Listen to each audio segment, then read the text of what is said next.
வணக்கம் நண்பர்களே. ஈரானை பத்தி இந்த வீடியோல சில தகவல்கள் பார்க்கலாம். ஏன்னா கடந்த சில நாட்களாக ஈரான்ல மிகப்பெரிய அளவுல ஒரு போராட்டங்கள்லாம் வெடிச்சிருக்கு. பதட்ட நிலை அதிகமாகிக்கிட்டே போயிட்டு இருக்குன்னு தான் சொல்றாங்க. இதன் பின்னணியில வழக்கம் போல த ரெஜிம் சேஞ்ச் எக்ஸ்பர்ட்ஸ் அப்படின்னு சொல்லக்கூடிய அமெரிக்காவினுடைய CIA மற்றும் டீப் ஸ்டேட்டினுடைய கைதான் இதன் பின்னாடி இருக்கு அப்படிங்கிறது எல்லாருமே ஓப்பனாவே ஒப்புத்துக்கொண்ட ஒரு உண்மை அப்படின்னு ஆயிடுச்சு. இப்ப இந்த ரெஜிம் சேஞ்சை எப்படி பார்க்கலாம் அப்படின்னா, இப்ப ஒரு 6 மாசத்துக்கு முன்னாடி கூட ஒரு வீடியோல போட்டிருந்தோம். அங்க மக்கள்லாம் அரசுக்கு எதிராக கிளர்ந்து எழுந்து போராட்டத்துல ஈடுபட்டு பழையபடி மன்னராட்சி வரணும்னு வேண்டிக்கிட்டு இருக்காங்க, அந்த மாதிரி போராடுறாங்க அப்படின்னு சொல்லிட்டு ரஸா பெஹல்வி அப்படிங்கிறவர் அமெரிக்கால இருக்காரு. அவர் முன்னாள் ஷா ஆஃப் ஈரான் ஒருத்தர் இருந்தாரு. அவரை மாற்றி தான் ஈரான்ல மத அடிப்படைவாத அரசியல் கட்சிகள் வந்தது அப்படிங்கிறத நம்ம பார்த்தோம். இதுக்கு ஒரு குவிக்கா பேக்ரவுண்ட் என்ன அப்படின்னு பாத்தீங்கன்னாக்கா, இந்த CIA மற்றும் MI6 அப்படின்னு சொல்லக்கூடிய உளவு ஸ்தாபனம், இத யுனைடெட் கிங்டம் பிரிட்டிஷனுடைய உளவு ஸ்தாபனம். இவங்க 2 பேரும் 1953லேயே முகமது மொசடெக் அப்படிங்கிற இந்த மொசடெக் பத்தி ஒரு தனி வீடியோ போட்டிருக்கேன். அந்த மாதிரி அந்த மொசடெக் ஒரு மக்கள் நலன் சார்ந்த பல முன்னறிவிப்புகளையும் நடவடிக்கைகளையும் எடுத்தாரு. அவரை எப்படியோ ஒரு வலையில சிக்க வச்சு அவர் ஆட்சியில இருந்து கவிழ்த்துட்டாங்க. அப்ப இருந்த மன்னர் ஆட்சியில இருந்தவங்க. அது எல்லாமே இந்த CIA மற்றும் MI6 அவங்களை எடுத்த நடவடிக்கை. எதனால அவரை ஆட்சியில இருந்து இறக்கப்பட்டு அதுக்கப்புறம் அவரை சிறையில அடைச்சு அந்த சிறையிலேயே அவர் ஒரு மாதிரி இருந்து அதுக்கப்புறம் ஹவுஸ் அரெஸ்ட்ல வச்சு அடையாளம் தெரியாம இறந்து போனார் அப்படிங்கறதா. மக்கள் அவ்வளவு வெறுப்பை தூக்கி கொட்டினாங்க. இதுக்கு எதனாலன்னா மொசடெகை அந்த ஈரான் மக்களுக்கு நல்லது செஞ்சதுக்காக. அதை ஒரு கம்பேரிசன் மாதிரி இப்ப இருக்கிற பாரத பிரதமர் மோடியோட கம்பேர் பண்ணி ஒரு வீடியோ போட்டிருக்கேன் முன்னாடி. நீங்க முடிஞ்சா அதை ரீவிசிட் பண்ணி பார்க்கலாம். பல தகவல்கள் அதுல இருக்கும். அந்த மொசடெகையினுடைய வரலாறு மிக மிக ஒரு உன்னதமான வரலாறு. அவர் எப்படி வஞ்சகத்தினாலையும் சூழ்ச்சியினாலையும் வீழ்த்தப்பட்டார் அப்படிங்கறது ஒரு பாடம் மற்ற எல்லா ஆட்சியாளர்களுக்குமே. அதை தவிர்த்து தான் மோடி அவர்கள் எல்லாத்தையும் மேனேஜ் பண்ணிக்கிட்டு வந்துட்டு இருக்காரு அப்படிங்கிறது. இப்ப எதுக்காக இந்த ஈரானை பத்தி சொல்றேன் அப்படின்னா, ஆட்சி மாற்றம் ரெஜிம் சேஞ்சில் அமெரிக்கா எப்படியெல்லாம் தில்லுமுள்ளு பண்றாங்க, வஞ்சகம் செய்யறாங்க, சூழ்ச்சி நடத்துறாங்க அப்படிங்கிறத அதே மாதிரி இந்தியால ஏன் வராது அப்படிங்கிறத, அதை எப்படி பாரத பிரதமர் மோடி எதிர்கொண்டு எதிர் நடவடிக்கைகள்னா இல்லாம வேற மாதிரி ஒரு ஹேண்டிலிங் பண்றாரு அப்படிங்கிறதுக்காகத்தான், திறமையாக அதை கையாள்கிறார் அப்படிங்கிறது தான் நம்ம பார்க்கணும். இப்ப நம்ம ஈரானுக்கு வந்துருவோம். மொசடெகையை பத்தி பார்த்தோம். அதுல முக்கியமா எதனால அந்த மொசடெகையை தூக்கி வீசப்பட்டார் அப்படின்னு பாத்தீங்கன்னா, ஈரான்ல இருந்த எண்ணெய் வளங்கள் எல்லாத்தையும் அப்ப மன்னராட்சியில இருந்த மன்னர் இங்கிலாந்து கிட்ட ஒப்படைச்சிட்டார். இந்த பிரிட்டிஷ் பெட்ரோலியம் இந்த மாதிரி நிறைய கம்பெனிஸ் எல்லாம் இருந்து அவங்களுக்கு கொடுத்துட்டாங்க. அதுலதான் இருந்தது.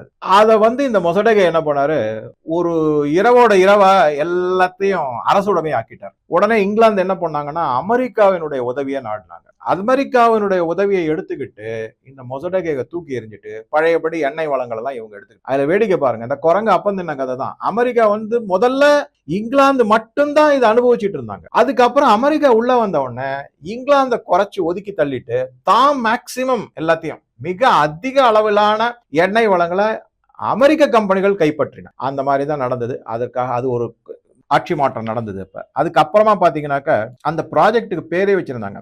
அமெரிக்கா இந்த ஆபரேஷன், அதாவது இந்த மொசடெகையை வெளியே தள்ளிட்டு எண்ணெய் வளங்களை கைப்பற்றுவதற்கு என்ன மாதிரி ஒரு ஆபரேஷன் வச்சிருந்தா TP அஜாக்ஸ் ப்ராஜெக்ட் அப்படின்னு, இல்லைன்னா ஆபரேஷன் அஜாக்ஸ் வச்சிருந்தாங்க. அமெரிக்கர்கள் வைத்த பேரு. இங்கிலாந்து வைத்த பேர் ஆபரேஷன் பூட் அப்படிங்கிற பேர் வச்சிருந்தாங்க. சோ இதன் மூலமாக மொசடெகை வெளியே போயிட்டார். அதுக்கப்புறமா பலவிதமான அப்படின்னு சொல்லக்கூடிய ஆட்சி மாற்றங்கள் நடந்திருக்கு. அகமதி நிஜாத் அப்படிங்கிறவர், இவர் 2018 ஆட்சி மாற்றத்தை இவரை வெளியில தள்ளிட்டு ஆட்சி மாற்றம் கொண்டு வந்தாங்க.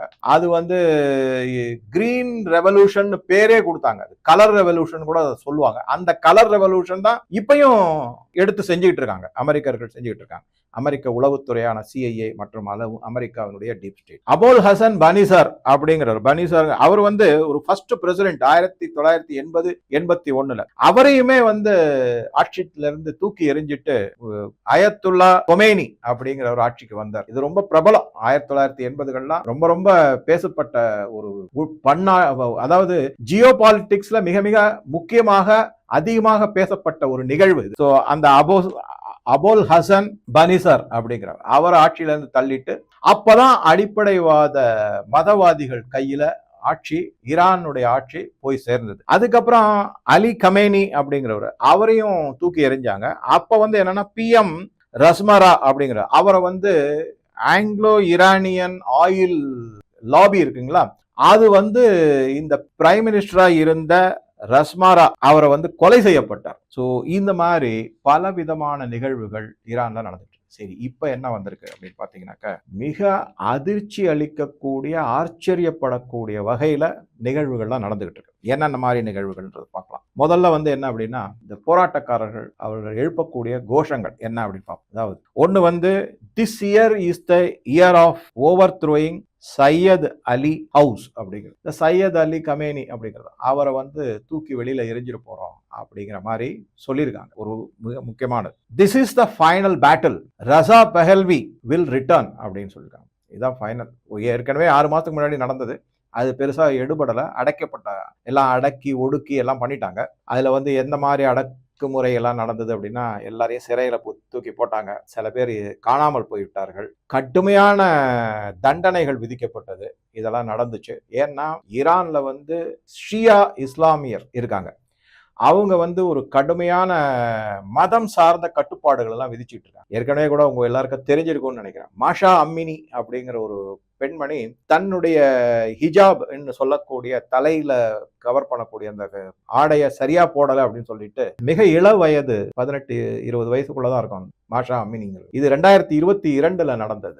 பசுமையா என்னுடைய நினைவுல ஞாபகம் இருக்கு. அந்த பெண்மணிய போலீஸ் வார்ன் பண்ணாங்க. அவங்க ஏதோ 2 வார்த்தை பேசியிருப்பாங்க போல இருக்கு. உடனே அவங்களை அரெஸ்ட் பண்ணி அவங்க போட்டிருந்தாங்க. அது ஒரு முக்கியமான விஷயம் என்னன்னா, அவங்க போடாம இல்ல, அது சரியான முறையில நீங்க அந்த ஹிஜாபை நீங்க அணியவில்லை அப்படின்ற ஒரு குற்றச்சாட்டை வச்சு அவங்கள போலீஸ் ஸ்டேஷன்ல கூட்டிட்டு போய் அங்க பல வாக்குவாதங்கள்லாம் நடந்தது. அதன் மூலமா என்ன பண்ணாங்கன்னா, அவங்க போலீஸ் கஸ்டடியிலேயே அவங்க இறந்து போனாங்க. அது என்ன ஆயிடுச்சுன்னா, மிகப்பெரிய ஒரு போராட்டத்தை நாட்டிலேயே உருவாக்கிடுச்சு. மாஷா அம்மினிக்கு ஜஸ்டிஸ் ஃபார் மாஷா அம்மினின்னு ஆரம்பிச்சு இந்த ஆட்சியை அகற்றணும்னு சொல்லி, அப்போ என்ன பண்ணிட்டாங்கன்னா 2022 இதுவும் கலர் ரெவல்யூஷன் தான் பேர் அதுக்கு வச்சிருந்தாங்க. அப்போ என்ன பண்ணாங்கன்னா, பலரையும் அடக்குமுறையில ஜெயில போடுறது, சில பேர் ஆளே காணாம போயிடுறது, எக்ஸ்ட்ரா ஜுடிஷியல் இதில் வச்சு கொலை செய்வது, இந்த மாதிரிலாம் செஞ்சதுனால ஒரு மாதிரி அடக்கி ஆண்டு பழையபடி அடிப்படைவாத மத ரீதியான அடக்குமுறைகள்லாம் செஞ்சு அந்த மாதிரி தான் நீங்க இருக்கணும், உடைகள் நாகரிகம் எல்லாமே அப்படிதான் இருக்கணும் அப்படின்னு மதம் அடிப்படையில் தான் வாழ வேண்டும், உடை அணிய வேண்டும், வாழ்க்கை முறை இருக்க வேண்டும் அப்படின்னு ஒரு சட்டம் மாதிரி போட்டு எல்லாரையும் ஒரு மாதிரி அடக்குமுறையில அடக்கி வச்சுட்டாங்க. இப்ப அது வேற மாதிரி வெடிச்சுக்கிட்டு வருது. அதைத்தான் இவங்க எல்லாம் என்ன சொல்றாங்கன்னா, பழையபடி எங்களுக்கு மன்னராட்சி வேணும். ஏன்னா மன்னராட்சியில நீங்க பாத்தீங்கன்னா, இப்ப இருக்கிற இந்த உடை கட்டுப்பாடுகளோ இல்ல வழிபாடு கட்டுப்பாடுகளோ எதுவுமே கிடையாது. அப்ப அவங்க வெஸ்டர்ன் கண்ட்ரிஸ் மாதிரி ஃப்ரீயா தான் இருந்தாங்க. ரொம்ப சர்வசாதாரணம்.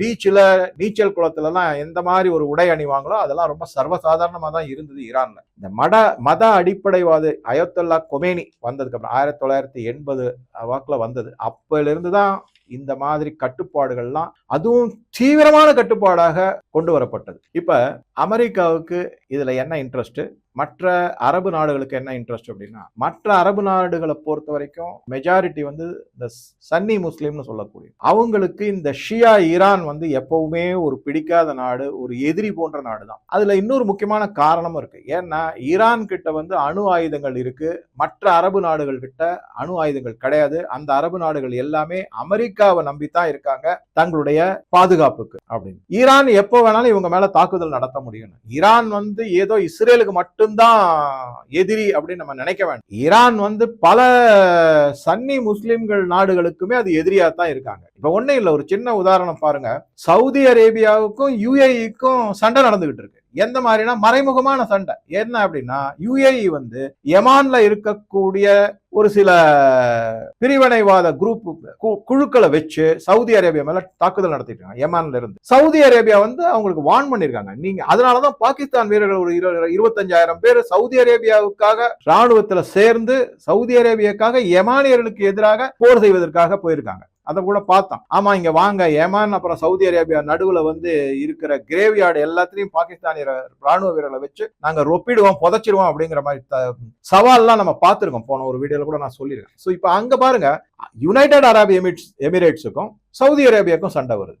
ஆக மொத்தம் ஈரான் மற்ற எல்லா சன்னி நாடுகளோடையும் இது ஷியா நாடுகளாக இருக்கிறதுனால மிகப்பெரிய அளவிலான சண்டை இருந்துகிட்டே தான் இருக்கு. சோ அந்த அரபு நாடுகளை பொறுத்த வரைக்கும் சன்னி அரபு நாடுகளுக்கு ஈரான் அழிந்து போவதில், ஆட்சி மாற்றம் வருவதில் இந்த மாதிரி ஒரு மத அடிப்படைவாத ஒரு சுப்ரீம் லீடர் கமேனி இருப்பதுல அவங்களுக்கு இஷ்டமே இல்லை. அது அழிஞ்சா பரவாயில்ல. சரி, அமெரிக்காவுக்கு என்ன இன்ட்ரெஸ்ட்னா அங்க இருக்கிற ஆயில், வேற ஒண்ணுமே கிடையாது. ஈரான்ல இருக்கிற ஆயில் எல்லாம் தனக்கு வேணும். ஏன்னா முதடகே வந்து எப்படி அவங்க இது ஆட்சியை வைத்து துரத்தி அடிச்சாங்க நயவஞ்சகத்தால, அதே மாதிரி இப்ப வந்து நயவஞ்சகமா நீங்க செய்ய முடியாது. அதுக்கு என்ன பண்றாங்க அப்படின்னா மக்களை கிளப்பி விடுறாங்க. இந்த ஜென் இசட் கூட இறங்கி இருக்காங்க. இப்ப டெஹரான்ல இருக்கிற யூனிவர்சிட்டியில இருக்கிற ஸ்டூடெண்ட்ஸ் எல்லாம் கூட இந்த போராட்டத்துல ஈடுபட்டு இருக்காங்க. அதை தவிர ஹமாதான் அப்படின்னு இந்த மாதிரி ஒவ்வொரு நகரமா ஈரான்ல இருக்கிற பல நகரங்களுக்கு வந்து இது பரவிக்கிட்டே வருது இந்த போராட்டம். இதுல குறிப்பா ஜென் இசட் மிகப்பெரிய அளவுல போராட்டத்துல இறங்கியிருக்காங்க அப்படிங்கிற பேச்செல்லாமும் அடிபடுது. இதுல வந்து நிறைய போட்டோஸ் வந்திருக்கு, வீடியோஸ் வந்திருக்கு, பல நிகழ்ச்சிகளுடைய தொகுப்பா தான் நம்ம இதை பார்க்க முடியும். இப்ப இன்னொரு நிகழ்வு ஒண்ணு நடந்திருக்கு. என்ன அப்படின்னா, ஈரானுடைய மத்திய வங்கி, சென்ட்ரல் பேங்க் ஆஃப் ஈரான் இருக்கு இல்லைங்களா, அதுல இருக்கிற கவர்னர் அவர் திடீர்னு என்ன பண்ணிட்டாரு, 2 நாளைக்கு முன்னாடி இந்த ஆட்சி மேல எனக்கு நம்பிக்கை இல்லைன்னு சொல்லிட்டு அவர் ரிசைன் பண்ணிட்டார். யார் மேல? இந்த கமேனி மேல நம்பிக்கை இல்லைன்னு சொல்லிட்டு அவர் ரிசைன் பண்ணிட்டார். அது ஒரு பக்கம். இதுக்கு நடுவுல இப்ப அடுத்த கோஷமா எதை ஆரம்பிச்சிருக்காங்கன்னா, லாங் லீவ் கிங். ரெசா பெஹல்வி அமெரிக்கால இருக்காரு. அவருக்கு பயங்கர அமெரிக்கா சப்போர்ட். யாரு? வழக்கம் போல இந்த லாங்லி அப்படின்வாங்க. லாங்லி அப்படிங்கிறது இடம் வந்து தான் சிஐஏனுடைய ஹெட் குவார்டர்ஸ். நார்மலா இந்த பத்திரிகை செய்திகளாம் லாங்லி அப்ரூவ்ஸ் ரெசா பெஹல்வி அப்படின்னு வந்துருது. நான் கூட முதல்ல யோசிப்பேன், அப்புறமா தான் தெரிஞ்சது, ஓ லாங்லி அப்படிங்கிறது வந்து வேற ஒன்றும் கிடையாது, இது சிஐஏனோட ஹெட் குவார்டர்ஸ். அது வந்து ரெசா பெஹல்வி ஈரான்ல திரும்பி ஆட்சிக்கு வருவதற்கு அவங்க உத்தரவாதம் கொடுத்து அனுமதியும் கொடுத்திருக்காங்க. யோசிச்சு பாருங்க, ஈரான் வந்து ஒரு தனி நாடு, அதற்குன்னு ஒரு இறையாண்மை இருக்கு, அதற்குன்னு சட்டத்திட்டங்கள் இருக்கு. அது ஒரு இண்டிபெண்டன்ட் கண்ட்ரி, சுதந்திரமான நாடு. அந்த நாட்டுல யாரு ஆட்சி செய்யணுங்கிறத சிஐஏ அமெரிக்காவும் டீப் ஸ்டேட் ஆஃப் அமெரிக்காவும் முடிவெடுக்கிறாங்க. அந்த மாதிரி இருக்கிற ஆளுக்கு தான் அங்க கொண்டு போய் அவங்க அடைக்கலம் கொடுக்குறாங்க, எல்லா விதமான சப்போர்ட்டும் கொடுக்குறாங்க. பங்களாதேஷ்ல எடுத்துக்கோங்களேன், தாரிக் ரஹ்மான் வந்துட்டாரு. யாரு? கலிடா ஜியாவுடைய மகன். 17 ஆண்டு காலம் அவர் இங்கிலாந்துல இருந்திருக்காரு. இந்த பங்களாதேஷ பத்தி அவருக்கு என்னன்னே தெரியாது, அவருக்கு மறந்தே போயிருக்கும். அவரை கூட்டிட்டு வந்திருக்காங்க, டீப் ஸ்டேட் கூட்டிட்டு வந்திருக்கு. ஏன்னா இப்ப அவரு தான் எலெக்ஷன்ல நின்று அநேகமா அவருக்கு தான் ஆதரவு அதிகமா இருக்கு, அவரை தான் ஜெயிக்க வைக்க போறாங்கிற மாதிரி எல்லாம் சொல்லிட்டு இருக்காங்க. பாப்போம் அது தனியா. சரி, சோ ஆக மொத்தம் ஒவ்வொரு நாட்டிலையும் அந்த நாட்டு இறையாண்மையை மதிக்கிறது கிடையாது, அந்த நாட்டினுடைய சுதந்திரத்தை பத்தி கவலைப்படுறது கிடையாது. தகுடுதத்தம், நயவஞ்சகம், சூழ்ச்சி எல்லாத்தையும் செஞ்சு தனக்கு யாரு வேணுமோ அவங்கள அங்க ஆட்சியில வைக்க வேண்டியதுதான் இந்த அமெரிக்கா மற்றும் மேற்கத்திய நாடுகளுடைய, குறிப்பா அமெரிக்கா. சிஐஏ மற்றும் அதனுடைய டீப் ஸ்டேட் பண்ணாத அட்டுழியம் கிடையாது. சோ இந்த விஷயத்திலையும் ஈரான்லயும் இப்ப அதைத்தான் ரொம்ப செஞ்சுக்கிட்டு இருக்காங்க. இப்ப பாருங்க, யோசிச்சு பாருங்க, முதல்ல மன்னராட்சி இருந்தது, அவர் விரட்டி அடிச்சுட்டு மத அடிப்படைவாத ஆட்சியாளர்கள் வந்தாங்க. இப்ப திருப்பியும் மத அடிப்படைவாத ஆட்சியாளர்களை துரத்திட்டு மன்னராட்சியை கொண்டு வராங்க. ஒரு சைக்கிள், ஃபுல் சைக்கிள் வந்தாச்சு அப்படிங்கிற மாதிரி அவங்களுக்கு அவங்களே மக்களே இந்த மாதிரி தூண்டி விடப்பட்டு இந்த மாதிரி போராட்டங்களில் ஈடுபட்டு ஆட்சி மாற்றத்தை கொண்டு வராங்கிறது நினைக்கும் போது ரொம்ப ரொம்ப வருத்தமா இருக்கு. இதை பத்தி தான் ஒரு சில செய்திகள்லாம், இது இப்ப இல்ல, 2006 ஒரு செய்தி ஒண்ணு உலவிக்கிட்டு இருக்கு. அது என்ன செய்தி அப்படின்னு பாத்தீங்கன்னாக்க, கர்னல் ரால்ஃப் பீட்டர்ஸ் அப்படிங்கிற ஒருத்தர் இருக்கார். இவர் வந்து இந்த மொத்த அரபு நாடுகள் எல்லாத்தையுமே வரைபடத்தையே மாத்திருக்காரு. அவருடைய மேப்னு பேரு கர்னல் ரால்ஃப் பீட்டர்ஸ் மேப் அப்படின்னு பேர். அதுக்கு அதை காமிக்கிறேன் பாருங்க. அவரு எல்லா நாட்டையும் சிதைச்சிருக்காரு. சவுதி அரேபியால ஒரு பகுதி, மெக்கா நாடு அப்படின்னு சொல்லிட்டு ஒண்ணு, ஈராக்ல வந்து குர்திஸ்தான் அப்படின்னு ஒரு இடம், இந்த மாதிரி பல நாடுகளை துண்டாடி ரீஅரேஞ்ச்மெண்ட் பண்ணி தங்களுக்கு எந்த மாதிரி வசதியா இருக்குமோ அந்த மாதிரி ஒரு மேப்பையே வெளியிட்டு இருக்காங்க அவங்க. இதெல்லாம் நீங்க பாத்தீங்கன்னு வச்சுக்கீங்களேன், எப்பேற்பட்ட ஒரு தகுடுதத்தமும் அராஜகமும் அமெரிக்காவால உலக நாடுகள் மீது நடத்தப்பட்டு கொண்டிருக்கு அப்படிங்கிறது. அதனாலதான் அமெரிக்கா வந்து வெகு விரைவில் 2026 நீங்க வேணா பாருங்க, பாத்துக்கிட்டே இருங்க, அமெரிக்காவினுடைய அழிவு ஏற்கனவே ஆரம்பிச்சாச்சு, அது அப்படியே கொஞ்சம் கொஞ்சமா அதிகரிக்கிட்டே போய் உலகமே ஒரு நம்ப முடியாத ஒரு நிலைக்கு தள்ளப்படும். அமெரிக்கா அவுட் அப்படிங்கிற நிலைமைக்கு வரும்போது உலகம் வந்து ஒரு வியப்புல இருக்கும். அதாவது ஏற்கனவே அவங்களுக்கு தெரியும், ஆனா அந்த நிகழ்வு நடக்கும் போதுதான் அதனுடைய தாக்கமும் வியப்பும் அதிகரிக்கும். அப்பதான் அதை உணர்வாங்க. அப்படி முன்னாடி தெரிவது இப்ப உணர்வது அந்த மாதிரி வரும். பார்த்துக்கிட்டே இருக்கு. ஸோ இந்த மேப்பை நீங்க பாருங்க. நான் வந்து ஒன்னு செய்யற இந்த கர்னல் ரால்ஃப் பீட்டர்ஸ் மேப்பை பத்தி எதுக்காக அந்த மாதிரி செஞ்சாங்க, என்னென்ன மாதிரி எல்லாம் அதுக்கு பின்பக்கத்துல என்ன பின்புலம் இருக்கு அப்படிங்கிற ஒரு தனி வீடியோ முடிஞ்சா அதை தகவல் வச்சிருக்கேன். அதை எடுத்து தொகுத்து ஒரு நல்ல விதமா அவங்க கூட ஷேர் பண்றேன். நான் அந்த colonel Ralph Peters map of Middle East அப்படின்னு பேர். அதுக்கு வெஸ்டர்ன் ஏஷியா ஃபுல்லா அவருக்கு செதைச்சிருக்காரு. அப்படியே அந்த மாதிரி இருக்கும். அது முன்னாடி நான் சொன்ன பல போராட்டங்கள், ஆட்சி மாற்றங்களுக்கு சப்போர்ட்டிவா சில பத்திரிகை செய்திகளையும் அதுல வந்திருக்கக்கூடிய போட்டோ அதெல்லாமும் முன்னாடி வைக்கிறேன். ஸோ உங்களுக்கு ஒரு நல்ல புரிதல் வரும். அதுல வந்து கூ சப்போர்ட்டர்ஸ் செலிப்ரேட் விக்டரி இன் டெஹரான். இது வந்து 1953 மொசடேக்கு எதிர்த்தாப்புல அந்த இமேஜை நீங்க பாருங்க. அதுக்கப்புறம் former Iranian president Ahmadinejad arrested for supporting anti government protest.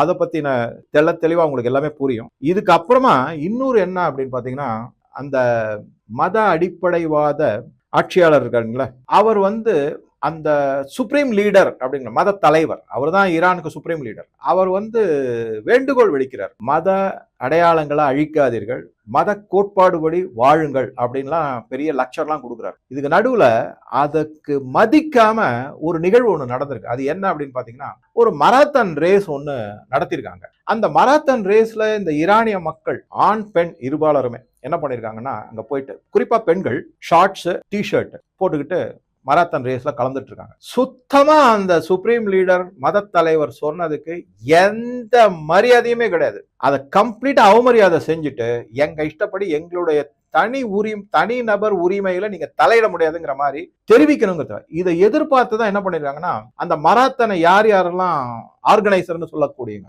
அந்த நிர்வாகிகள் என்ன பண்ணிருக்காங்கன்னா, ஹிஜாப் புர்கா இதெல்லாம் வச்சிருந்திருக்காங்க. ஹெட் ஸ்கார்ப்னு சொல்லக்கூடியது. ஏதாவது அசம்பாவிதம் நடந்து ஒரு பெரிய கலவரத்துல முடிஞ்சிடக்கூடாது, ஒரு அசம்பாவிதம் நடந்துடக்கூடாதுங்கிறதுக்காக அதெல்லாம் வச்சிருக்காங்க. ஆனா யாருமே அதை தொடலையும். அப்படியே அவங்க வந்து தாங்க மராத்தான் ரேஸ்ல எப்படி கலந்துக்கணும் அதற்கான அந்த ஸ்போர்ட்ஸ் உடை அப்படிங்கிறது தான் அவங்க யூஸ் பண்ணிருக்காங்கன்னா, அது ஒரு தகவல். இப்ப இதெல்லாம் நிறைய அதிகமாகிக்கிட்டே வருதுங்கிறதா ஒரு மிக முக்கியமான செய்தி. இதை தவிர ஈரான் வந்து அமெரிக்கா விதித்த இந்த எண்ணெய் வர்த்தக தடை மூலமாக பொருளாதாரத்துல பயங்கர வீழ்ச்சியில இருக்கு.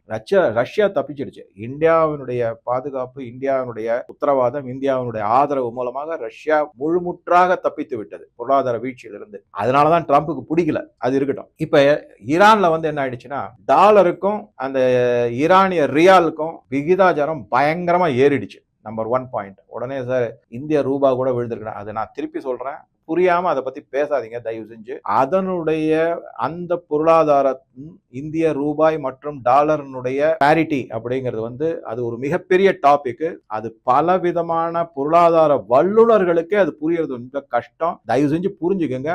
டாலர் இண்டெக்ஸ்னு சொல்லக்கூடியது 10% வீழ்ச்சி அடைந்திருக்கு கடந்த 8 மாசத்துல. அதை கம்பேர் பண்ணும்போது இந்திய ரூபாய் வீழ்ச்சி அடையவில்லை அப்படிங்கிறது உண்மை. தயவு செஞ்சு புரிஞ்சுக்கோங்க. இரண்டாவது என்னன்னா, கோல்டு வந்து பிரைஸ் இன்க்ரீஸ் ஆயிருக்கு. அதையும் நம்ம கணக்குல வைக்கணும். மூன்றாவதா என்ன பார்க்கணும்னா, இந்திய ரூபாயினுடைய மதிப்பு டாலருக்கு எதிராக குறைந்திருக்கு அப்படின்னு பார்க்கும்போது அது நமது ஏற்றுமதிக்கு மிகப்பெரிய ஒரு அனுகூலமாக அமையும். நான்காவது பாயிண்ட் என்ன சொல்றேன்னா, மற்ற நாட்டு கரன்சிகளை கம்பேர் பண்ணும்போது இந்திய ரூபாயின் வீழ்ச்சி அதிகம் இல்லை என்பதை தயவு செஞ்சு புரிஞ்சுக்கங்க. சரியா? இதை புரிஞ்சுக்கங்கன்னு சொல்லும்போது இது என்னன்னா, என்னுடைய மாணவர்களுக்கு என்ன புரிஞ்சுதா, உங்களுக்கு நல்லா புரிஞ்சுக்கிட்டீங்களா அப்படின்னு கேட்டு பழக்கமாயிடுச்சு. அதை கூட யாரோ கமெண்ட் போட்டுறாங்க.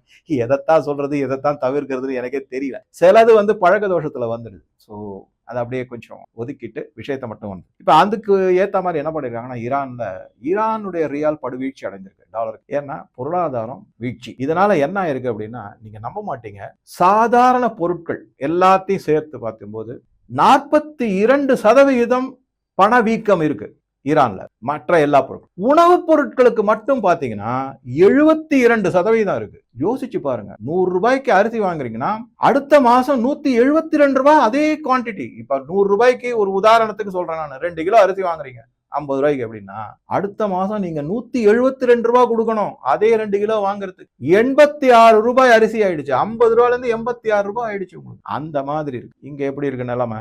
முதல்ல 80 கோடி பேருக்கு ரேஷன்ல ஃப்ரீயா அரிசி. இரண்டாவது, இன்ஃபிளேஷன் ஹிஸ்டாரிக்கல் லோ, சரித்திரத்திலேயே லோ அப்படின்னு. அப்ப சொல்லலாம், சார் எங்க சார் விலைவாசிலாம் இறங்கி இருக்கு. அதாவது இந்த விலைவாசி உயர்வு, பணவீக்கம் இது எல்லாமே எப்படி நீங்க பார்க்கணும்னா, போன மாதத்தை விட இந்த மாதம் ஏறி இருக்கா, இறங்கி இருக்கா.